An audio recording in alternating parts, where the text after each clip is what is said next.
That big freezer reorganization project we did a couple of weeks ago left me with so much work to do. I ended up with 10 projects just from freezer clean out, basically. So I thought I'd run through those with you today. We started one during that same video where I did freeze drying of some cauliflower rice stir fry, some spinach, and some frozen corn. Beyond that, it left me with 9 projects. We did lots of canning, we did some freeze drying, we did dehydrating, we did cooking and refreezing. So grab a cup of coffee, sit back and enjoy. Let's go. The first project I'm going to start with is one that has been on my list. In fact, it's pretty much always on my list because we go through it so quickly. No matter how much I do, we eat through it, and that's fantastic, really. That's the way I'd like it to be. This is Italian sausage. I believe I had 8-pound packages of this. It is one of the most used items, or most frequently used items, out of my canning pantry. I use this in quiches, frittatas. I use it as pizza toppings. I use it when I'm making spaghetti sauce. I use it in my like holiday dressing, turkey dressing. So I'll be using it, coming for Christmas. I use it in a big breakfast hash, and particularly when all the kids are home and I just want to make a big meal, whether it is something in the morning that'll get us through till dinner time so we can go out and play during the day, or I'm making a big pot of spaghetti or something to serve for dinner. This is it's just one of my favorite things to have on the shelf. So I got 8 pints out of this. Plus we had our dinner that night, and we had an omelet, a sausage and cheese omelet the next morning, and just a little bit left over that I just packaged up for the freezer. So that was really tremendous. Had I, really been thinking about it, I should have gotten out the All-American and just canned 10 pints. But we enjoyed it nonetheless. So I'm happy to have this one back on the shelf. Okay, this is probably the messiest project ever.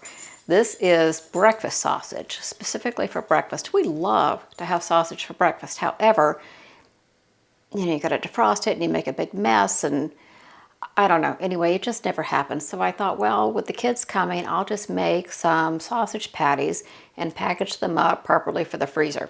So that was my plan here. Oh my goodness, what a mess I made. I mean, I can make a mess just kind of walking from one side of the kitchen to the next, but I could not believe what a mess this made. There was sausage grease everywhere. You see, I'm using my griddle by Made In. I have this cover that I put over the rest of my stovetop just really to protect it, because I knew there was going to be grease. I just wasn't thinking through exactly how much grease there was going to be. But anyway, this was actually a terrific idea, and we've been through several of the packages already.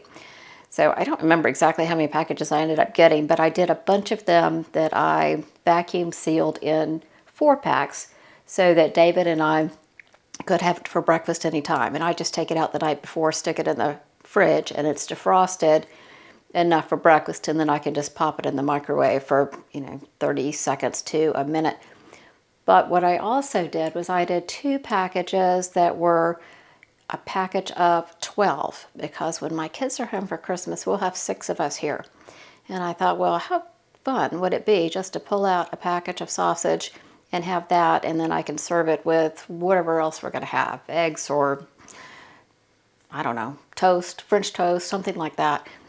So I thought that would be perfect. So I'm excited to have all of that. So it went from the freezer to the freezer. I didn't actually get it out of the freezer, but I did get it into a form that will get used fairly quickly and move its way on out of the freezer.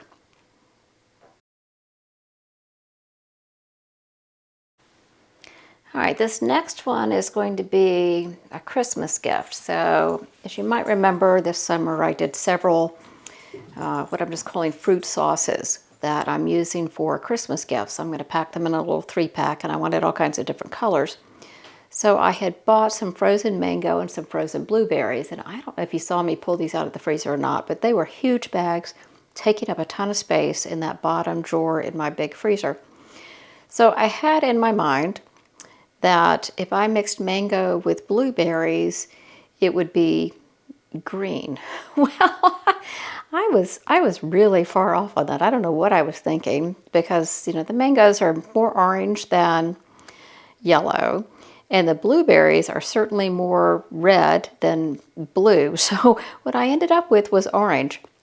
Not exactly what I was going for in my little color selection for my Christmas gift, but that's okay. It looks pretty anyway, and it tastes absolutely delicious. So the recipe I used for this was loosely based on a jam recipe out of Pomona's Pectin.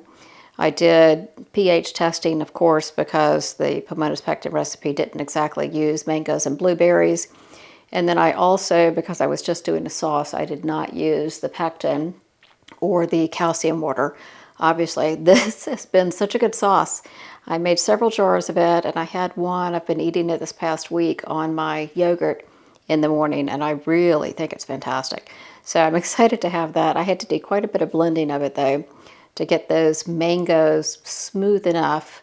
They were more difficult to get it to a smooth, pourable consistency than the blueberries were.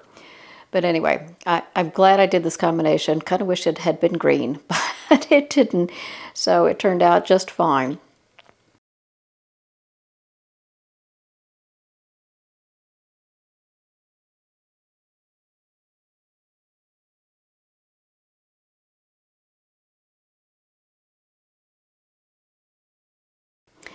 Now this bag of blueberries that I had was a 5-pound bag from Azure Standard. That's a big bag of blueberries. So I had to do a couple more projects out of that. I have a friend who really particularly loves blueberry jam. So I thought, all right, we'll do some of that. I also like to put that, on yogurt in the morning. And I don't know if you know who Thomas DeLauer is, but he's one of my YouTube health science nerds.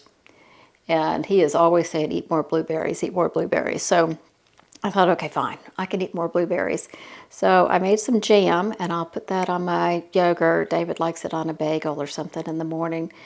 And then we had also been at a friend's house the other night for dinner, and she had, it was a habanero blueberry jam, I guess, but it was intended not to go, on toast for breakfast, but rather to go on cheese and crackers, maybe some salami and crackers or something like that, which is how she served it.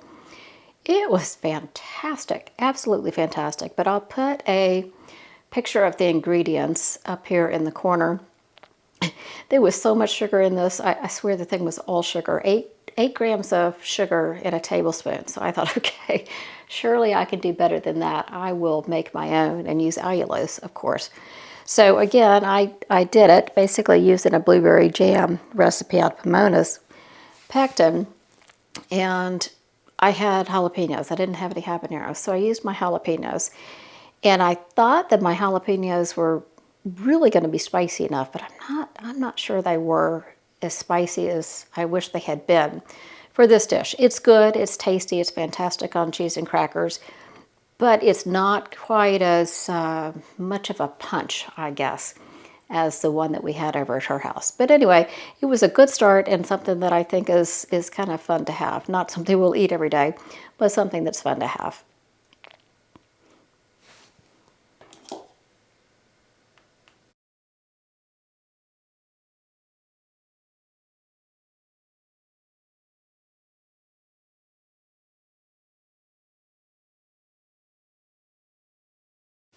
Another item I pulled out of the freezer the other day to move to the pantry instead is some Canadian bacon. This freeze dries just exceptionally well, and I've already gone through one big jar of it. I just grab a handful when I'm making some eggs and throw it in there, and it rehydrates in the eggs. I don't have to rehydrate first. I don't have to add any extra liquid or anything. So I went ahead and I got this package in there. It only took up one tray. I kind of wish I had had more packages, but I am glad to have some more ready to go. Coming up next is one of my favorite travel snacks to have on hand. You might remember from the freezer inventory or from the freezer reorganization video that I had a lot of London broils in there. So I pulled one out. I'm probably going to end up doing a couple more of these, and just did a small batch of jerky just to make sure I got something done before the kids came in December. It's one of my daughter's favorite things to take on the plane, so I'll send her home with a full batch on the plane, so I know she'll be excited. I'm showing you here this liquid smoke. I did find one that does not have the caramel coloring in it, So I'll try to put a link down to that below. I got it off Amazon's. All right, I'm just going to get a couple of things packaged up for the freezer. This is that leftover Italian sausage that I mentioned. And then this is how I like to store my jerky. I put it in vacuum bags and then, just kind of in a serving. Like if we were going to take a car trip, if we were going to drive to Atlanta, or my daughter's going to hop on a plane back to California, just, an amount that feels right for that. And then I just pop them in the freezer, and that way I know they're always ready to go. On to the pork tenderloins. Oh my goodness, do you remember how many pork tenderloins I found in my freezer? Well, I took several of them out. I think maybe 5. I think maybe 5 of them I took out. And I had David fix them up for me on the grill, and they came out absolutely perfectly. I just sliced them, put them on the freeze dryer. These things freeze dry so great. They're super easy to rehydrate, really fast. They still taste great. There's no real difference in texture or anything when you rehydrate them. I love to use these in like a pork fajita. That's kind of my favorite way to use up leftover pork tenderloin from the night before, is in fajitas, and these work absolutely perfectly.